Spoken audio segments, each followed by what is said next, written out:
Hello, everybody. Pascal here from Neutrality Studies, and today I've got with me again Glenn Deason, a professor of international relations at the University of Southeast Norway, a very good colleague of mine, and I'm very happy to have him back because we want to discuss the Putin-Trump summit. I just earlier was on his channel giving him my perspective, and now he's very kind enough to stick around and give us his perspective. Glenn, welcome back to the channel. Thanks, Pascal.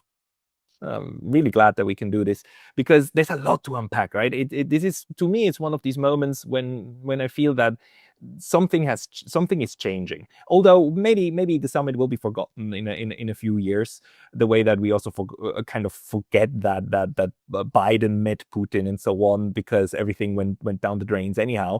But I can't get around the feeling that no, this is different. For the first time, we're seeing a new way in which great powers actually interact with each other, especially after the West pretended for so long that Russia is isolated, the world is against Russia, and now they're still pretending that, oh no, Russia is going to get the feeling that it's being reintegrated, as if though it had ever been like excluded from the world. The Western solipsism is just quite fantastic when it comes to this. How do you interpret the process that we've been seeing over the last 6 months that now culminated in this great power meeting summit in Alaska?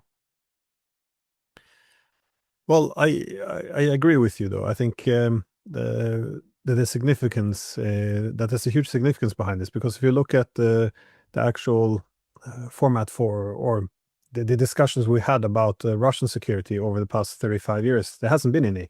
Since the 1990s, European security entailed integrating the entire continent, with the exception of the largest country in Europe. So this is, I think, the source of everything. That is, we canceled all agreements for common security based on indivisible security in favor of a hegemonic peace, which manifests itself through NATO expansion. And as many predicted back then, this is what would cause conflicts in the future. It kind of makes sense. It would be easy to explain to a child, while the idea of a Cold War military alliance expanding closer and closer to Russian borders and ensuring that it doesn't have a seat at the table in Europe, that this is somehow the recipe for peace and stability. But anyways, what I want to get to was, for more than 20 years, we refused to discuss Russia's seat at the table in Europe. We didn't want to discuss their security concerns. Indeed, the whole ideology we built Europe around was that the EU and NATO would be a force for good. So yes, you might not be part of this club, we might put our military along your borders, your missiles, but this is a source of stability and democracy. So it didn't make it possible to discuss what Russia wanted. And of course, it took us up to 2014. We could topple the government in Ukraine, but also this is a good for democracy and stability. We had fake solutions from, you can already argue, from 2015 with the Minsk agreement. This goes up to 2022. The Russians invade. We had 3 years of no diplomacy at all, not talking to the Russians. And if you live in Europe and you try to discuss European security architecture, the European security architecture, or Russian security concerns, you'll be crucified. This is almost treason. This is what Russia says. You're repeating Kremlin talking points. So now, the unipolar system has moved to this point where Ukraine was really, the main thing that actually took us now to a hot war. And now that Russia has won this, what we have to discuss is how to resolve the wider problem in Europe. How do we return to some of the things we should have discussed 30 years ago? Again, the principle of indivisible security, stability on the continent, and but we're not. Instead, some people want to dismiss this as, oh, we just make them stop shooting at each other. We have a ceasefire. Once a ceasefire in place, we can push in some European troops and, rebuild Ukraine, and then there will stability again. So they want to go back to the old format of this hegemonic peace, but the Russians won't have anything of it. So, I think this is where we are. We're at this point where we have to be able to identify how we ended up in this conflict in order to assess the possible solutions.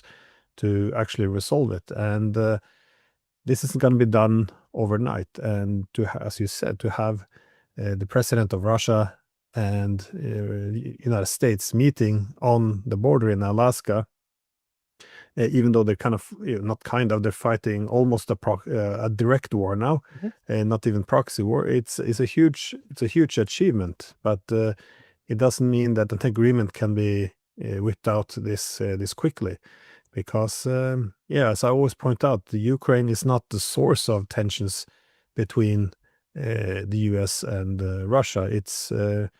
It's a product. This is a consequence of a broken European security architecture. So if you want to solve Ukraine, you have to solve other issues as well. That is the entire European security architecture. You're going to have to end NATO expansion. If you end NATO expansion, what happens to the transatlantic partnership? Does it lose its whole function? Will the Americans leave Europe? Will they go to Asia? I mean, there's a lot riding on this, which is why people are panicking like crazy in Europe. So no, sorry, that was a very long answer, but I think it's important that people appreciate this is not just a territory swap. We'll give you some of Dnipro in return for Donbass. This is not the only issue. Yeah, and the Russians said so much, right?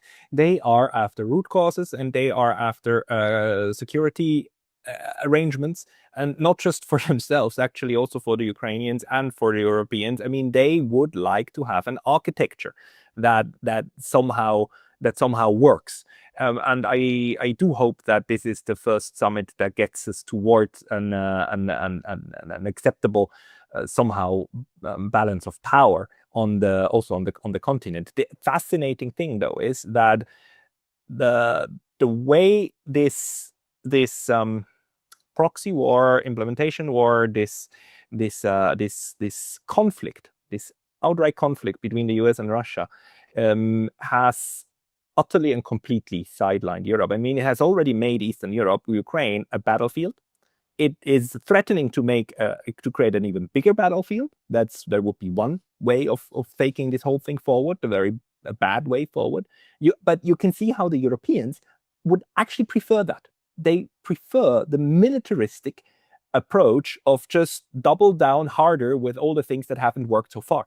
What do you make out of this? How do you other than the elite, this elite illusions of the Europeans, how we got to the point where Europe is actively working on making itself a battlefield for two great powers to fight it out? It's a great question, and I think it doesn't really have that many rational answers. Indeed, if you look at the Europeans, statements from the European leaders in the early 90s, a key concern coming especially from countries like France was there's too much power concentrated in the United States. We need more strong Europe in order to balance some of this hegemonic ambition. So again, restore some balance. But then gradually they kind of began to submit. There's, I guess, many reasons for this. One of them is the role that Europe would have in this hegemonic order. That is, if you have a strong Europe and a powerful United States, then you can have a collective hegemony of the world, standing on two legs: the U.S., EU. So the Europeans go then to essentially having the ambition to share this unipolar moment with the Americans, have a very privileged position. Now you can also look at manipulation. I had the spoken to Colonel Wilkerson many times. He was the chief of staff to Colin Powell, and he talks about how they were in the White House. They set up this big whiteboards with all the names of the European politicians, and they say, who will do as they're told, who will not do as they're told, and which one do we elevate, who do we push down in order to build the European governments which we want. And interestingly enough, he pointed out that the biggest, the one who will bow to everything we tell them to do is a Norwegian politician, Jens Stoltenberg. Yeah, he's the prime minister, and he ended up as a NATO secretary general. So it is interesting. There's some of this, the American manipulation, but beyond this as well, I think the Europeans kind of transitioned a bit into this. But still, if you go to 2008, there were when the Bush wanted to expand NATO to Ukraine and Georgia, the Europeans were pushing back. They realized, as Merkel said, that this would be interpreted as a declaration of war by Moscow. Everyone recognized this was a step too far. It's the CIA director, Robert Gates. No, Gates. Yeah. Well, Burns as well, but Robert Gates has said this was one step too far. Like this would predictably lead to conflict. But you're right, CIA director Bill Burns. Burns said the same thing. This will create a war. So this is not a controversial thing, but I think they got roped into this, the Europeans, because this is salami tactics. Gradually, you push. Okay, let's push a little bit more, and we'll instead of taking all of Ukraine into NATO now, we'll do de facto. We'll do one. They become de facto members. We slowly integrate their economy away from Russia towards us. We begin to have security cooperation. We distangle the whole common culture, get the Russian Orthodox Church out of Ukraine, get rid of the Russian language, and slowly we'll bring them in. This is NATO tactics, by the way, the salami tactics. You don't evoke that fierce of a response, but then when the Russians begin to respond, you begin to cultivate a new political class, which is, the Russians are evil, they're bad, they want to restore empire, they want to have the Russian empire, Putin is Hitler, and then this is how you create a political community as well. I often compare it to the Prussian versus the Germans versus the France in 1870. Once the French invade, the Germans, all the different German states come together, and this is when you create a common national identity. In 1871, you have a German unification when all the German states become Germany as we know today. So I think this is the way they went, and now, of course, if you talk about what the European leaders themselves said only a few years ago about this being very provocative and can start a war, they will call it Russian disinformation. It's you can quote the same people. They will denounce this statement. So I think this was gradual, and now, of course, they're in this position, and when you have this much insecurity, you have a huge war in Ukraine. There's legitimate security concerns, and what is security in Europe? Well, that's America. So now you're completely dependent on America, and the US can convert this security dependence into political loyalties, economic loyalties. The Europeans have to cut themselves off Russia. They cut themselves off China. Now Besant says, Europe has to either put up or shut up. That means you also have to cut yourself off a little bit of the Indians because you have to put pressure on them. So at the end of the day, America will be the only game in town. So Europe are now completely total subordinated. We are vassals now. This is even Macron recognized this. We're not the proper independent states anymore. So I think we're doing things against our own interest. You can have American presidents standing next to the German chancellor saying, well, we might blow up your pipeline, or this will be no more. And there's no pushback, and so it's a very dangerous situation. And as I said, if the United States, if the war ends, that could be even worse for the Europeans now. This Danish prime minister said this. Peace might be worse than war now. She didn't really elaborate that much, just, this will be insecurity across Europe. But what happens if the war ends is Russia will no longer be contained, and Americans will begin to pull away. So if there's no conflict, there's no balancing of Russia. So it's better to keep the conflict going.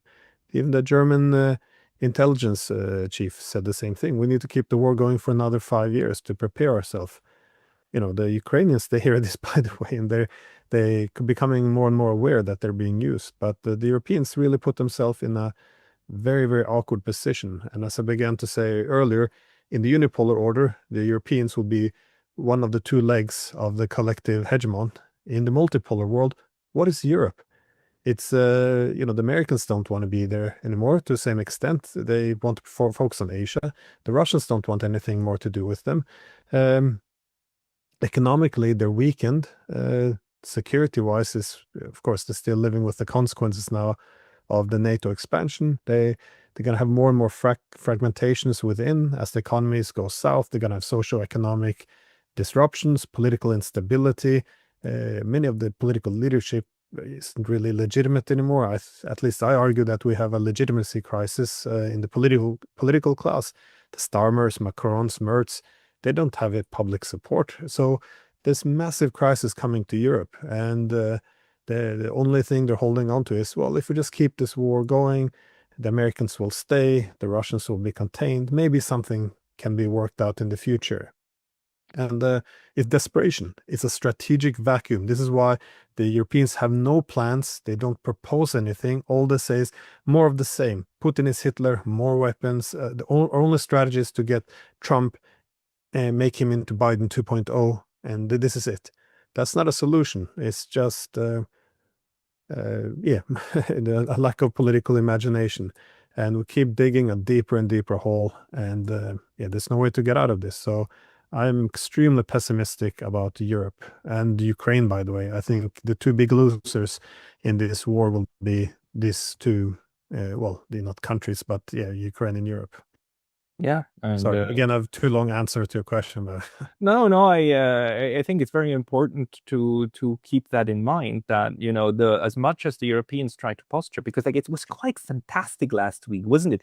That they organized a meeting and Zelensky flew to Germany and Zelensky flew to the UK with Starmer. They had these meetings and patting each other on the back, and the Germans, I get a lot of this German propaganda on Twitter, and I don't know how they do it, but it's being pushed to me. I get Merz like the whole time. I get like Merz's statement. I don't want them. I don't subscribe to it, but I still push to my German-speaking Twitter, and about like standing together for democracy. Good friend Zelensky, we are always with you, and we will stand strong together. And then formulating a common position for peace, which is basically the surrender of Russia, including payment of reparations. Right, the victor of the war is going to pay the loser reparations and so on. I mean, it's quite insane the kind of posture they came up, and then demanded that the US implement this, which is another kind of insane thing. And all the while, the US actually tries to keep them as quiet as possible.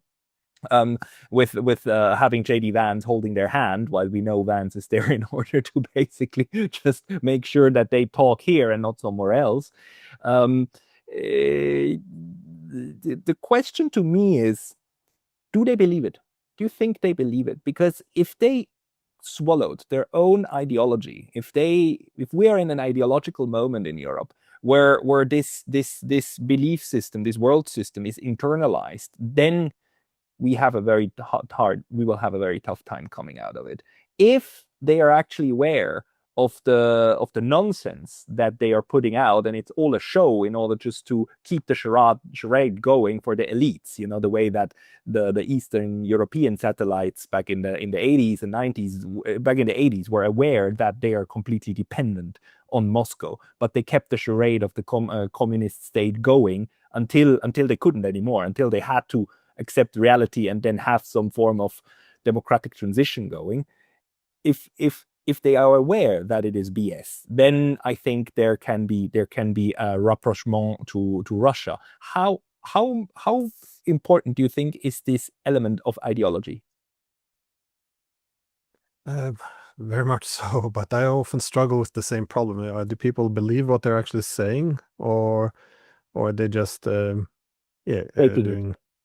faking it, creating narratives? And it's hard to say. If they just have wrong policies, it would be one thing, wrong ideas, but they need to stifle all dissent and any counter argument. This makes me more suspicious that this is not stupidity, but belligerence. And but I think there's something in human nature, though, that is, we often assume that human beings are very rational, but really they're not. We are, group animal. We tend to adjust to the group. I mean, it makes sense if you're in Switzerland, Japan, England. There tends to be national consensus forming. We do this often naturally. We adjust to the group, and I think for the past, well, not just the past 3 years, not even the past 11 years, but for for a very, very long time, we've been fed the same idea that we are fighting for something good, for either civilization, liberal democracy. The Russians are only after something evil empire. They're the exact opposite of us. So once you do this long enough, there's I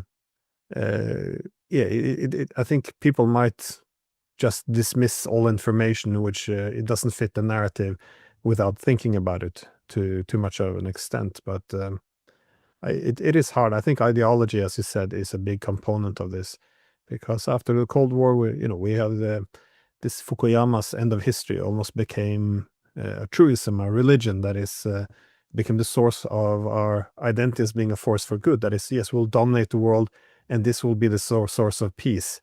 Essentially end the Westphalian international anarchy. It will be one central power, but we'll use it to elevate liberal values and democracy, and this will be peace. Anyone who opposes this, no matter how bad or what evil things the United States or NATO might do, it's nothing in comparison. This is the foundation of stability. So, and now, of course, this falling apart, I think people are willing to say anything to prevent it. And so I think now the whole rug below the feet of the Europeans has been pulled away. And you see, it's if you listen to the Europeans and they look what they say, what they want of a peace agreement. Not only do they say they want 500 billion to 1 trillion in reparation, Russia has to walk, get out. Give everything back. Ukraine should be allowed to join NATO. So essentially, they want Russia's victory to be translated into full capitulation, which makes no sense. But you also hear they say, in any peace agreement, the sanction has to be maintained against Russia. Zelensky says the same. Whatever peace agreement, we can't give up on the punishment. So that's not peace. This is just, let's take away the leverage of the Russians and let's continue to hammer them.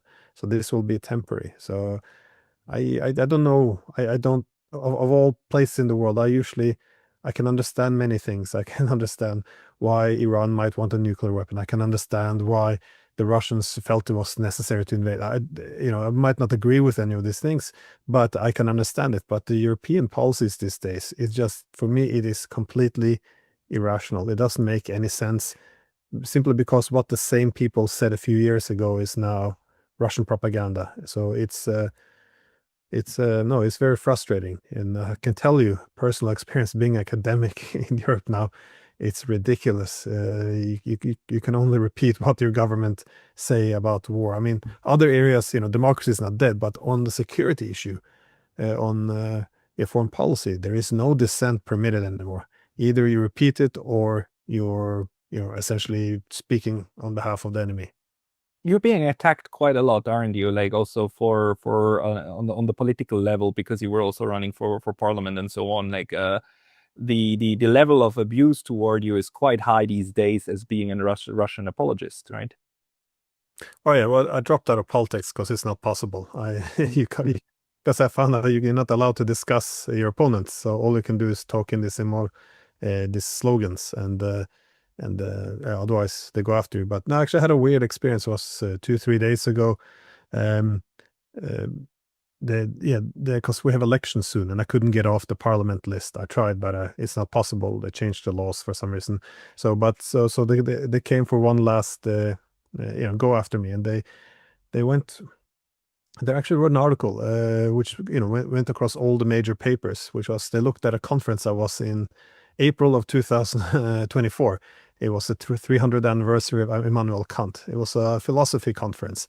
I posted my speech and everything. I just talk about the individualism, the possibility for the durability of secular morality. This is this kind of things which you would at a philosophy conference for 300 years, because this was his hometown, Kaliningrad. Anyways, long story short, today Kaliningrad, the Russian. Yeah, it was Königsberg, but now this is like the adopted son of Russia. It's quite fascinating. You go there, it was like a nerd fest, just poster of Kant everywhere, and this is all we spoke about.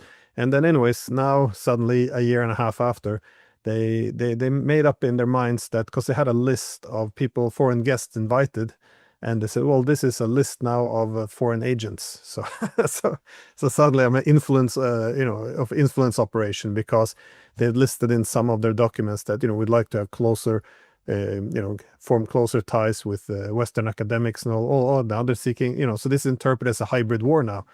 But this is the point of all conferences, isn't it? And then, yeah, so me talking about liberalism and Kant suddenly made me an agent of Russia. And you have, it's just, I don't want to go on about this. It's just, it shows But how fanatic and radical it's become. And this is what happens. There's no discussion. If you say put forth, well, actually, NATO expansion provokes security concerns in Russia. They see it as an existential threat. You don't have to agree. But the only answer can't be, well, that makes you a Putinist, an agent of Russia. It's so absurd, but this is where we are, at least. it is. And, on the one hand, we need to point that out on podcasts like these in order to also explain it to our friends in Africa, our friends in Asia and Latin America, the places that are not ideologically captured, just to make sure that they understand Europe is ideologically captured and, in a sense, captured itself. Yes, influenced by the US. Yes, of course, NED and USAID and the NGOs and so on. Yes, all of that is there. But this has led to a point where the societies in Europe are so engulfed in this one-sided, stupid narrative that it's really questionable whether we're able to escape that again.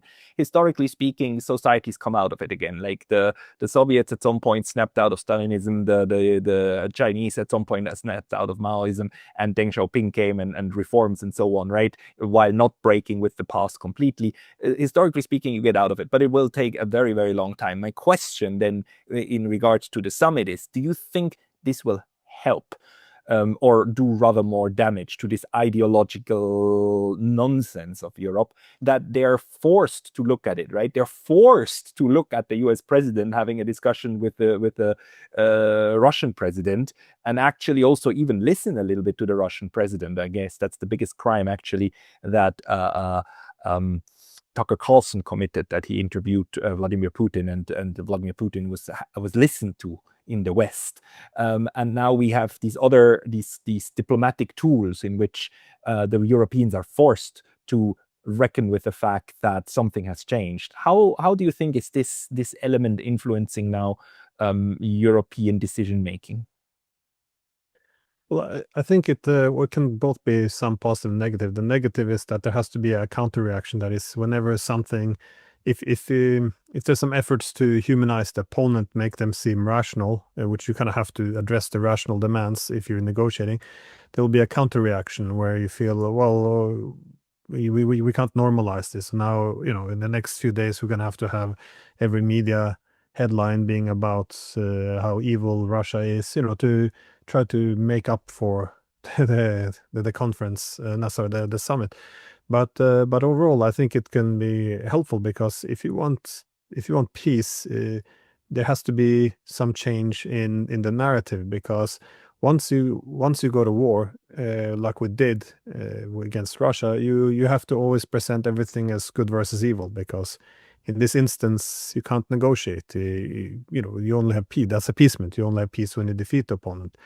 And Arestovich, again, the advisor of Zelensky, former advisor, he was making this point as well, that they've had this huge, he compared it to a huge tanker, just the propaganda they had, and they've just been steaming forward. And now that they're losing the war, they can't pretend they're winning. They have to stay, and Russia will destroy all Ukrainians. This kind of propaganda, that they need time to steer this around and change the narrative, because you can't suddenly say you want negotiation with Russia after everything else the narrative you've been building up.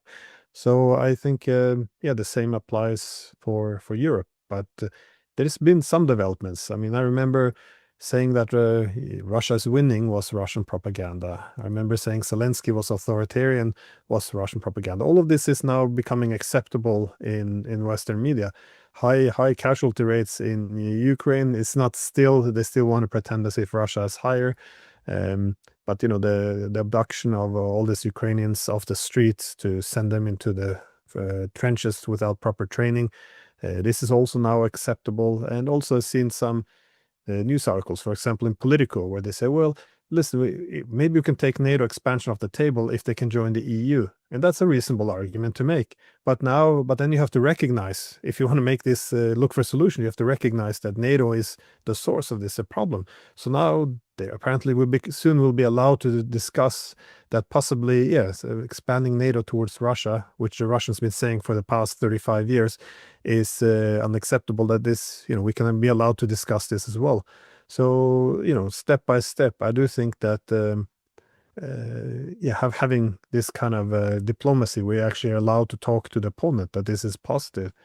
This is, I mean, people don't realize how radical this has been. 3.5 years, the EU has refused to even talk to Russia. They don't want to sit down with the Russians.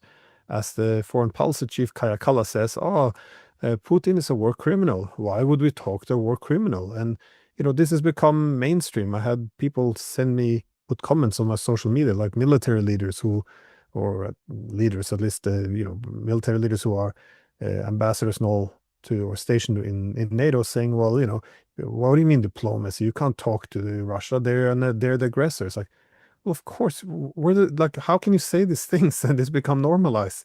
So I think that all of this helps to again talk to the opponent, realize, these are actual countries with national security interest. We don't have to agree with everything they're saying, but we do have to take it into account if we want peace.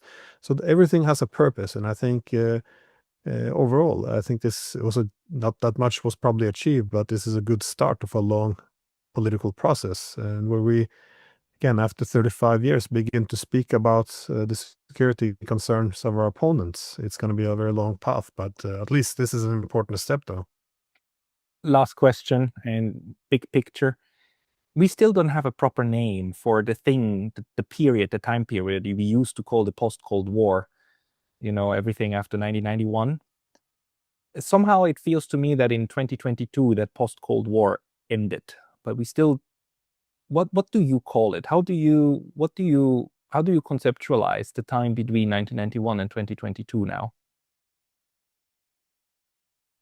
Yeah, that's a good question. I also hate these concepts like post-Cold War because it doesn't encapsulate anything. It just tells you what's no longer here. It's like a post-war era. It's like, okay, well, it's not the Cold War anymore. It's post-Cold War, but you have to define what this era was known for. It could be, and I think the era of, you can call it, I think I usually lean on the unipolar moment. Because this is what Krauthammer and others defined it as, essentially a very unique period in history where, because, since 1648 we had the Westphalian system, we recognized there couldn't be one dominant state in Europe. So instead we created a security system based on the sovereign state, but with a balance of power. And in this balance of power, the whole point is to make sure one side doesn't seek to dominate. But this isn't all have to be confrontational all the time. It also includes having to recognize the security concern of others in order to mitigate it. Now, this being said, I think after the Cold War, the Americans, they said very openly, we're in a very unique position now. For the first time, there's only one real center of power in the world, the United States. Immense amount of power concentrated in the US.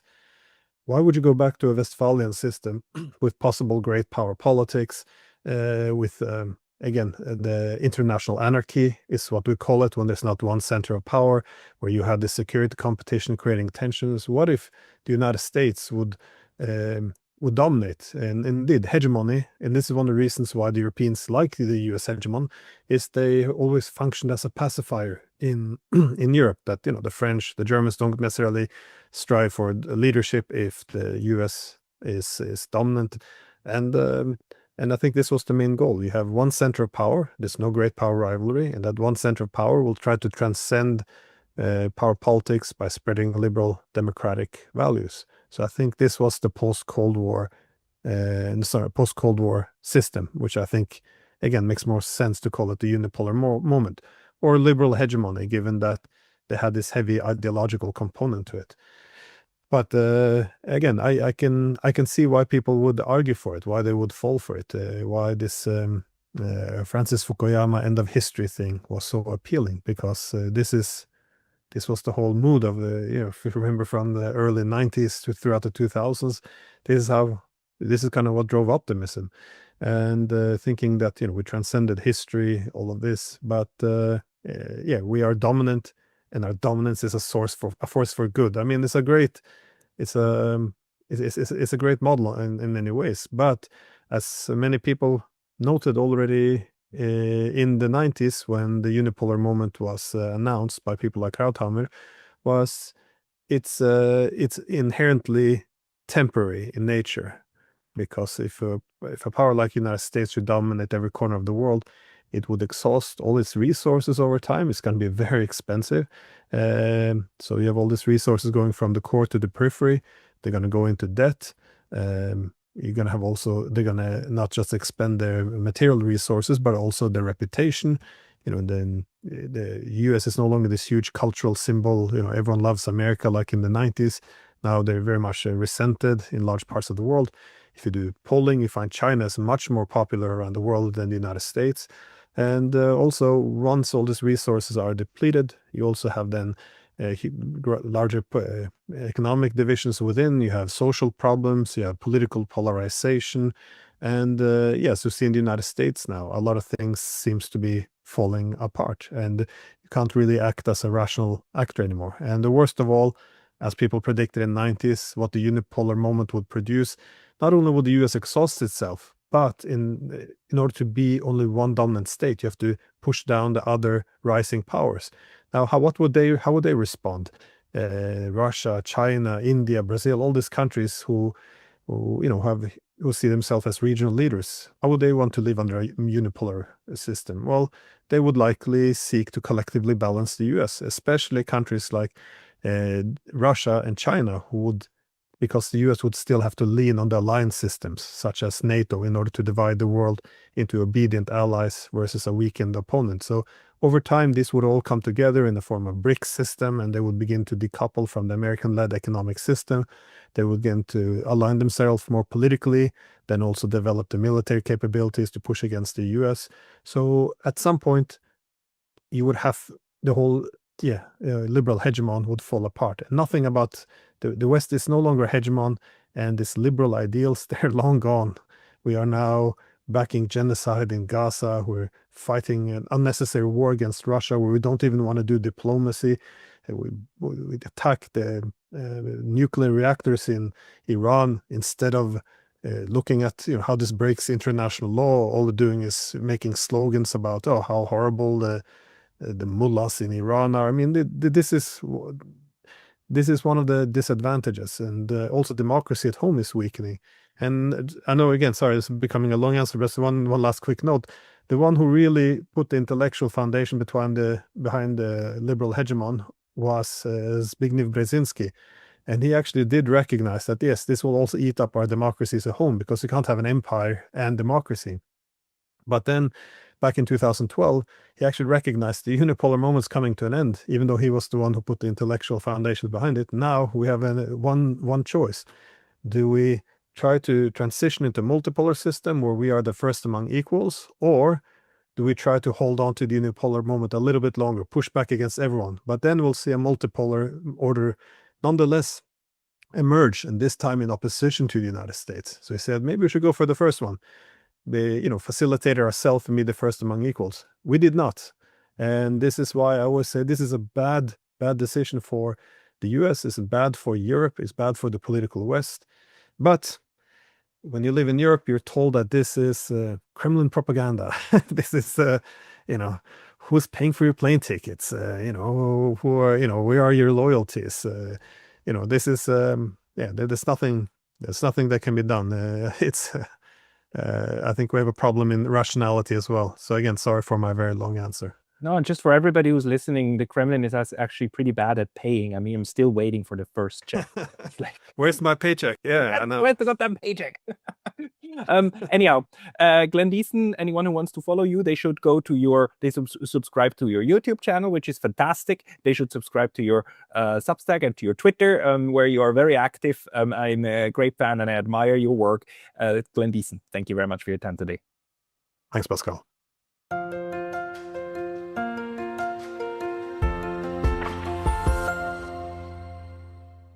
Hello, everybody. So It is August 16th in most parts of the world, and the big summit meeting between Donald Trump and Vladimir Putin in Anchorage, Alaska is now over. As I speak to you, it has happened about it had ended 5-6 hours ago, and I would like to share some first reflections with you on what we saw. The media is, of course, very full of this news at the moment. I would like, though, to point out how when you go to any one of the usual Western media, CNN, New York Times, The Guardian, and so on, what you find at this moment is a prime example of the West's solipsism, of it being completely engulfed in itself and reflecting on nothing but itself. And I think nothing shows that better than the way in which currently the press briefing or the press conference that the two leaders did. You see it better here.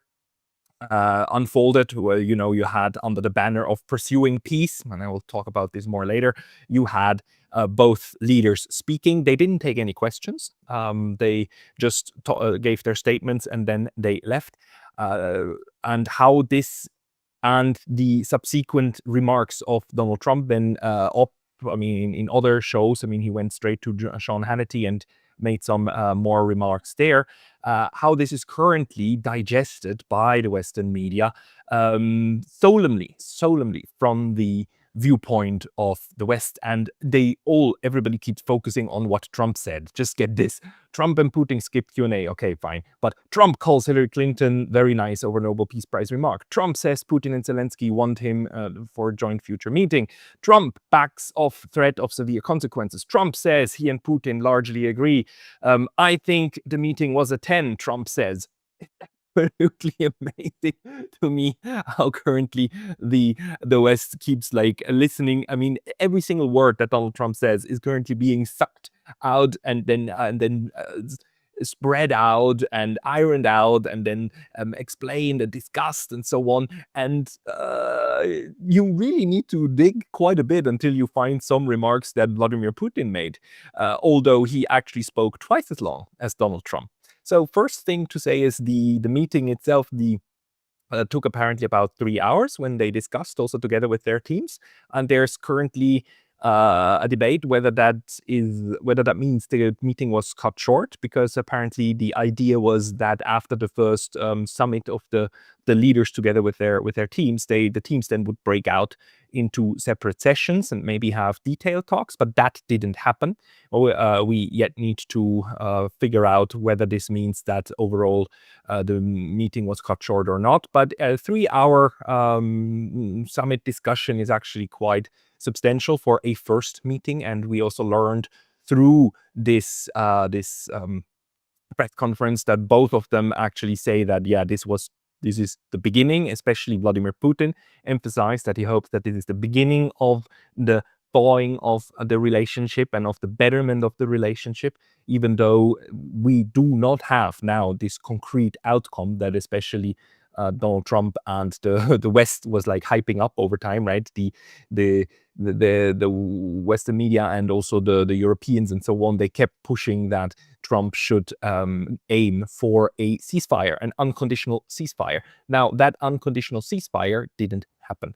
There's no Russia didn't agree to anything, and actually the two didn't come to a final to an agreement on what should happen next. What Donald Trump then literally said is there's no deal until there's a deal. So he seemed a little bit downbeat, to be honest. He seemed also not exactly to know what to say to the media. His less than 4 minutes of his remarks were full of platitudes and talking about people and the names of his team. So you could see how he was kind of trying to look for something to say to the media, and then he ended it. The whole conference. This is maybe the second thing that was quite extraordinary. It was Vladimir Putin who opened the press conference. He was the first one to speak, and he gave a well thought through, actually short but thought through remarks that I think give a hint at him having prepared a lot of what he would be willing to give. Whereas I think Donald Trump was hoping to achieve more with the meeting, and then probably couldn't use whatever whatever kind of bombastic announcement he wanted to make. Whereas for Vladimir Putin, it seems that not only is he very good at thinking on his feet and like making up very coherent speeches as he goes, but the remarks that he prepared and the story that he had probably outlined beforehand is something that he was then able to convey. There are people who say that him starting with the conference, although the United States is the host, is highly unusual. It is unusual, and that it sends a weird signal. On the other hand, it actually gives Donald Trump the last word. And you could even see how toward the end Vladimir Putin was interjecting something very interesting when Donald Trump said, we will meet again and we will continue the discussion. Vladimir Putin said in English, next time in Moscow. To which then Donald Trump started smiling and saying like, well, this I will get some heat for that, but I can see it happening. It's quite fascinating to me because of course Vladimir Putin speaks fluent English. You could also see that in the beginning. A lot about this meeting is very interesting also from the way that it unfolded, because we know this meeting was prepared for. We know that it was in the talks for several weeks, and we know that there was under the hood like diplomacy going on and non-public diplomacy that was not washed and laundered in the media, but that there were secret talks. So this meeting has been prepared for many weeks, but the concrete meeting and the concrete spot where it would happen in Anchorage, this was basically done all within 1 week of the announcement. So there was not a lot of time to prepare. And one of the things that happened is that, let me see if I can find it. Here you see a bit of that. Both of these leaders, they arrived with their limousines, of course, with their armored cars, because both had to fly in, right? Trump from Washington and Putin, of course, from Moscow, and they both arrived with their armored cars. But in the end, they took together the car of the U.S. president. So Vladimir Putin got into the car together with Donald Trump, and they got in apparently also without an interpreter, which tells us that they were sharing some thoughts and some exchanges also in English, and again, it is of course a great benefit that Vladimir Putin speaks English and can understand what his counterpart is saying, even without having this mediation of the translator. His press speech, of course, he gave in Russian with then translation. If you want to read the transcript, I posted it on my Substack. You can get it from here and read through it. There was a lot of press present, of course, because for some reason the expectation on the Western part was that maybe there would be now an end to the war. But I find it very telling that the entire meeting happened under the slogan that you see here on the screen. It happened under pursuing peace, not making peace, but pursuing peace. So just like the pursuit of happiness in the US Constitution, this hints at this realization that the thing that is being pursued will of course never be perfectly reached, but the pursuit is the best we can do. I find that a very pragmatic way of framing the entire endeavor. So I don't know. This must have been agreed on. I don't think that's such a large thing like the theme of the summit that they then even like put up everywhere behind these two leaders, that was not agreed upon. So this must have been okayed by both sides, and this hints just at this being again part of a process and not the end point. So we are not at a treaty signature point. Rather on the contrary, we are just starting a change of the relationship between the two superpowers, and I think that is the most benign reading that we can have from what happened. We are The Russians didn't give in. The Russians didn't concede to any kind of halt of the special military operation, to giving up any territory. Again, it was discussed that territorial swaps were discussed, but nothing was actually nothing concrete was agreed upon. The Russian leader, Mr. Putin, actually, his speech is so revealing because it just shows in which direction the Russians would like to take this. They would definitely want to push for better relations with the United States and a comprehensive security framework. They want to work on the root causes. Mr. Putin repeated again, as he has done many times, and again, the Western media keeps completely ignoring it. He says we need to address the root causes, and then we need to work on a comprehensive security structure. And he also underlined, of course, this security structure must take into consideration the security needs of Ukraine. He actually said so, and he is back. Interestingly, he's back to the phraseology that Ukraine and Russia are a brotherly people. This brotherly people sentence has been missing from many of these statements that the Russians made about the Ukrainians for a long time, but it is now back. And both leaders actually said that the ending the bloodshed is of course a priority. But overall, you could tell how the Russians, how Mr. Putin just stuck to his narrative that what is needed is a large agreement. And this is also why these two leaders are meeting in the first place, right? This is done without the Europeans and without the Ukrainians because it's not about them in the first place, at least not to the Russians. Maybe it is to the Americans, but the way that we've seen this unfolding from the side of the US president, we can tell that probably also the Americans, they want more. The Trump administration also agrees with Russia that having a working relationship, and Mr. Putin emphasized several times, a business-like relationship. You don't need to be friends. You don't need to be allies. You just need to have a pragmatic way of interacting with each other. Mr. Putin also underlined that the business potential for both countries is quite large right now, that since there's all of these sanctions at the moment and basically so few normal interactions between the two great powers, that if we got back to some form of normalization, you could have a dramatic increase of benefits for both sides. So that's also why he started his speech with recalling the good neighborly relations that they have and the history that they share. I found it quite amazing that Vladimir Putin started with underscoring that Russia and the United States are neighbors. They're literally neighbors, and that the Bering Strait separates them. Only the Bering Strait separates them, and that there are two islands that are actually only 4 kilometers away from each other, and that the US and Russia are literally the soil is only 4 kilometers apart. And that's how he opened it, and and then also saying that when he arrived, he said like, hello, my hello neighbor, good that you're there and that you're alive. Wishing the United States well.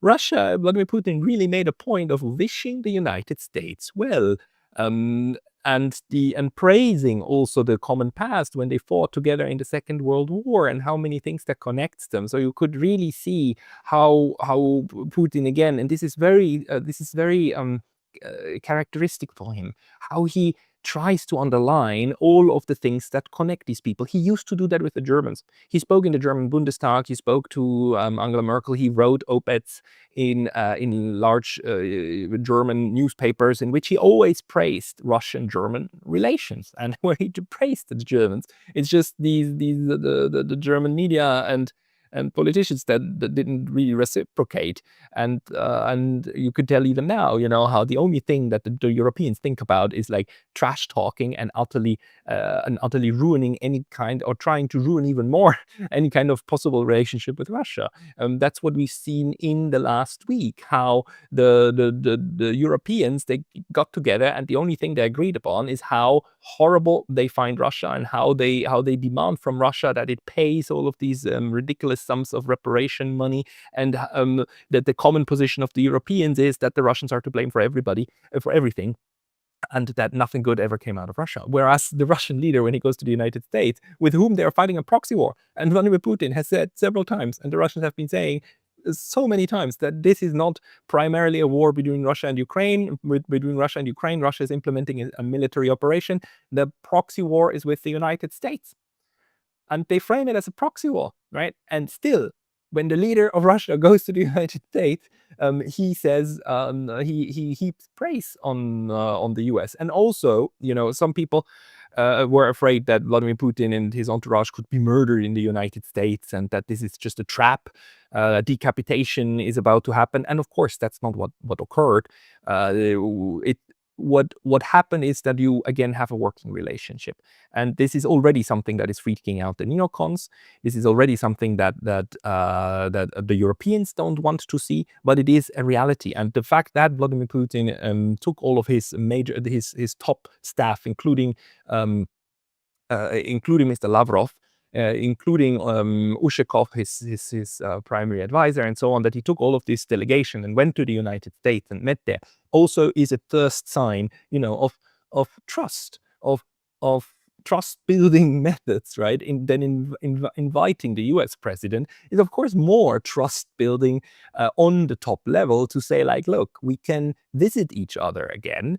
And even though we are fighting a proxy war, and we both agree, that Trump agrees too, right? He said so. His administration said so. This is a proxy war. They've admitted to this several times, that they view it in the same terms. Even while fighting a proxy war, we are again at a point where you can do diplomacy together. And this is where we are in this multipolar world, which is again a Clausewitzian world, where you have war, you have violence, and at the same time you have diplomacy, because war is the extension of the continuation of diplomacy by other means, and diplomacy is the continuation of war by other means. So what we are seeing is a return to the balance of power of the 19th century, where everybody agrees, okay, sometimes we've got violence and sometimes we need to talk and we need to pursue our interests however it makes sense. And the Russians are underlining this by actually not having agreed to a ceasefire, continuing on the battlefield, while still then also using talks and diplomacy as a way forward in order to resolve the larger issue. And the larger issue is not who gets to control what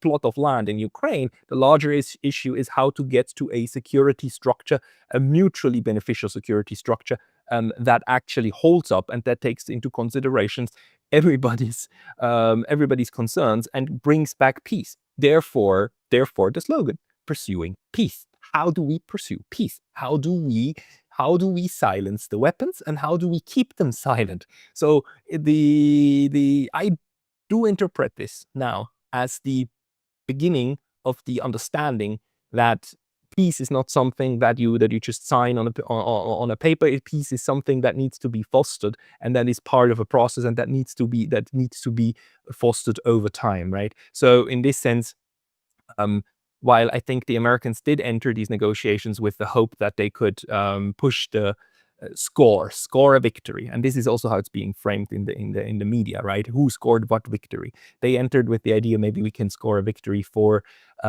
get some Western interests through. The Russians entered these negotiations with the idea of pushing this process into the right direction without giving up any of their interests. And that, I think, this is actually where they are currently meeting.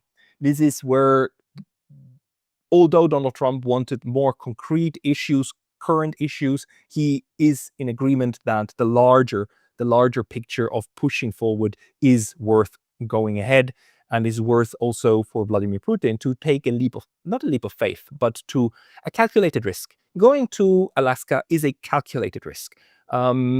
Again, not for physical safety. People have said, the U.S. Decapitation strikes.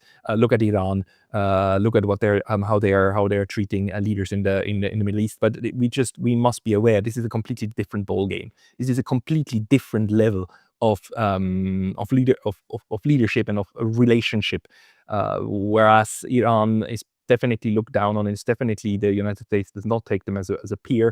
It is now clear that Russia, China, those are peers, whether the US and the Europeans like it or not. And actually, the relationship between them is now moving towards this neutral agreement that you have. You are jointly responsible for the pursuit of peace. No power can do it alone, because the other ones can be the other ones are necessary components, not necessarily partners, but components. And one of the interesting things Vladimir Putin said is that he hopes that this message that they together, the two leaders, Washington and Moscow, are now sending, is being received positively in Europe and in Kiev, in order and will not be sabotaged. So he made a point. Vladimir Putin, in his speech, made a point in saying this is overall positive for a settlement, and will bring us forward. And he hopes that in Europe and in Ukraine, it will be perceived positively. So, in terms of olive branches and reconciliatory rhetoric, the Russian president really went as far as he could to also signal to the people who got skipped, because the Europeans and Ukrainians were clearly skipped, right? They were left out of the picture, and this is what infuriated them so much, and that's why the Europeans kept repeating, like, no settlement about Ukraine without Ukraine, and blah blah blah BS like that. And they went on a temper tantrum, even demanding again reparations, and demanding a complete withdrawal of Russian forces, and territorial integrity and NATO membership for Ukraine. So basically demanding what the victor of this war gets to demand, while being the loser. And it's clear, even Viktor Orban now said so. Ukraine is not only losing the war, Ukraine already lost the war. And despite that circumstance, the Europeans still pretend that they have the standing of demanding something as the losers of this entire affair. Now, it's of course utterly ridiculous, but and Vladimir Putin, I think, alluded to that, they can still be spoilers. Although they cannot alter overall the direction of the process, as the two great powers are now setting it up. They cannot change the way of the track, at least not for now. They would still be able to derail what's happening on the track if they really put their minds to it, by let's say terrorist attacks, or by escalations with the drones, or these weapons that are still that they do possess. I mean, there is the potential of creating significant hurt if they put their mind to it, by attacking civilian infrastructure, whatnot. I mean, something that would be so outrageous that Russia would have to react in a way that then would again sabotage this entire affair. Vladimir Putin also made it clear that he does blame the United States for some things. He put it into very diplomatic language. He actually was talking about Donald Trump's predecessor, whom he reminded in 2022, and I suppose that was an exchange. Probably the exchange, at the end of 2021, early 2022. He said 2022, so it was probably in January or early February, when there must have been some exchange with the predecessor of Mr. Trump, so Mr. Biden, of course, to whom he said that the relationship between Russia should not be one based on military escalation, and that Vladimir Putin does agree with Trump's statement that had he been president, this war would never have happened. He says he agrees that this would probably have been the case. So he does thereby implicitly blame the US, blame the previous administration, blame Joe Biden for having selected the course of militarily fighting it out. This is, of course, what analysts here, I and others, Glenn Deason and the people from Iran, and so on and so forth, have been saying for a long time. This is the most provoked war in the history of provoked wars, and we have books now with these titles. And that in the end, when push came to shove in February, it was the Western side, it was the NATO side that escalated. Escalated this affair, also with the increased attacks in the Donbass. The OSCE reported escalations, and that at that point it was then this decision of the United States that then pushed the Russia to try to scare Ukraine militarily into making a deal, which almost succeeded, didn't, and then they had to withdraw, and it took a long time, and then you went into this attrition warfare, and all of this is out now, and Mr. Putin also said so in different speeches that the initial idea of the special military operation was just to militarily coerce Kiev into an agreement, and that this then failed, right? So you then went into a different process. The horrible process that now they are trying to end. So then, he ended his speech on this, or toward the end of the speech, he also emphasizes that it is now time to turn the page, and that this current meeting is the beginning, hopefully, of turning the page. And this is then where, again, in Russia, I'm pretty sure people will discuss very much whether Vladimir Putin is way too optimistic, whether he is, again, being Mr. Nice Guy who is again falling for a trap. And I know Blind Balletic and others, they still interpret this as a trap, as a way to dissuade Russia from actually winning on the battlefield. I do think we now have the conclusion that that's not the case. Russia will continue with the military means, but it will also use diplomatic means, and we are moving toward a situation in which, unfortunately, violence, even between great powers, is now just another part of the relationship that these powers have. And we will see how far Donald Trump will be able to push this. He is now going to talk to the Europeans, and certainly Vladimir Putin is already talked to the Chinese. We are seeing here how the new multipolar order is going to be structured, and that it is going to be a multi-layered relationship. So a military confrontation, diplomatic confrontation, economic confrontation, but, and I think this is the hope, managed confrontation, managed conflict to some extent. And this meeting here was part of the attempt at downscaling the level of violence of the relationship, and an improvement, and therefore the pursuit of more peace. Although you will never completely reach this end state, but maybe we can get to a point where we are below outright violence, right? Large-scale mass violence. So I think it's a great mistake that the Western media is not focusing on the words of Mr. Putin, because again, Mr. Trump's words are relatively banal, relatively little of substance. You can read it in my Substack. He was over very quickly, but still the Western media keeps focusing solemnly on what he said in order to kind of use the crystal ball, read in the crystal ball like where Trump wants to take this. But again, this is because Western media is so single-mindedly, solipsistically obsessed with itself, with the West, and with Trump, that they completely forget that the other part that then defines or co-shapes, creates the process, that one also should be properly analyzed. And it's also part, of course, of the demonization of the Russians, that nothing good ever came out of Russia. Therefore, why listen to the Russians? Now, those are my first impressions. There will be more.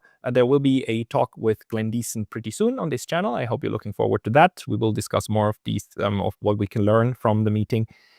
See you next time.